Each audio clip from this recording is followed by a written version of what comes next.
Hi everyone, welcome to Beginners Cooking A to Z channel.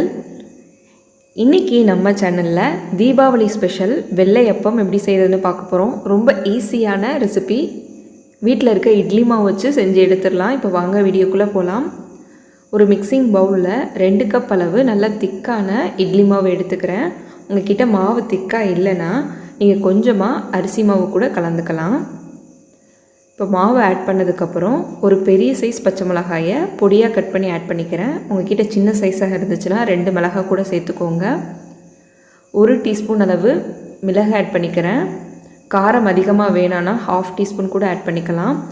1 கொத்து கருவேப்பிலையை சின்ன சின்னதாக கட் பண்ணி ஆட் பண்ணிக்கிறேன். 1 துண்டு இஞ்சியை பொடியாக கட் பண்ணி ஆட் பண்ணிக்கலாம். 2 டேபிள் ஸ்பூன் அளவு தேங்காயை சின்ன சின்ன துண்டுகளாக நறுக்கி உள்ளே சேர்த்துருங்க.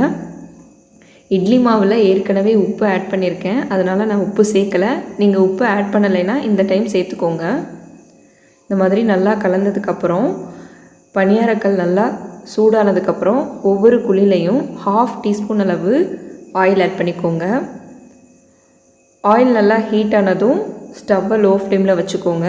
மாவை கொஞ்சம் கொஞ்சமாக அந்த குழியில் ஆட் பண்ணிக்கோங்க. 3/4 வாசி நிரம்புற அளவுக்கு ஊற்றினா போதும். எல்லா குழிலையும் மாவு ஆட் பண்ணதுக்கப்புறம் ஸ்டவ் வந்து லோ ஃப்ளேம்லேயே இருக்கட்டும். இதை மூடி வச்சு ஒரு 3 நிமிஷத்துக்கு வேக வச்சு எடுத்துக்கலாம். 3 மினிட்ஸ் ஆயிடுச்சு. ஓப்பன் பண்ணி பார்க்கலாம். ஒரு சைடு நல்லா வெந்துருச்சு. நீங்கள் திருப்பி பார்த்தீங்கன்னா நல்லா கோல்டன் ப்ரௌன் கலரில் இருக்கணும். இப்போ இதே மாதிரி எல்லா குழிகள்லையும் இருக்கிற இதை திருப்பி விட்டுக்கோங்க. திருப்பி விட்டதுக்கப்புறம் நீங்கள் ஆயில் சேர்க்க தேவையில்லை, ஏன்னா நம்ம ஃபஸ்ட்டே சேர்த்துட்டோம். அந்த ஆயிலே வந்து நமக்கு போதுமானதாக இருக்கும். இப்போ மறுபடியும் க்ளோஸ் பண்ணிவிட்டு ஒரு 3 மினிட்ஸ் வந்து வேக வச்சு எடுத்துக்கோங்க.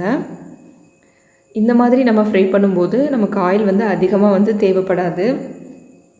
இதே மாதிரியே நீங்கள் எண்ணெய் சட்டியில் அந்த மாதிரி கூட ஃப்ரை பண்ணி எடுத்துக்கலாம். ஆனால் இந்த பனியாரக்கல்ல செய்யும்போது நமக்கு ஆயில் வந்து கொஞ்சமாக தான் அப்சர்வ் ஆகும். இப்போ இதை வெளியில் எடுத்துடலாம். வீட்டில் இருக்க இட்லி மாவு மட்டும் யூஸ் பண்ணி ஒரு சூப்பரான ரெசிபி. இதை வந்து தீபாவளி அன்றைக்கி பிரேக்ஃபாஸ்ட்டாக கூட செய்யலாம். ரொம்ப கிறிஸ்பியாக இருக்கும். கார சட்னிக்கு கரெக்டாக இருக்கும். இதை கண்டிப்பாக இந்த தீபாவளிக்கு ட்ரை பண்ணி பாருங்கள். இந்த வீடியோ பிடிச்சிருந்தா ஒரு லைக் பண்ணுங்கள். இந்த வீடியோவை உங்கள் ஃப்ரெண்ட்ஸ் அண்ட் ஃபேமிலிஸ்க்கு ஷேர் பண்ணுங்கள்.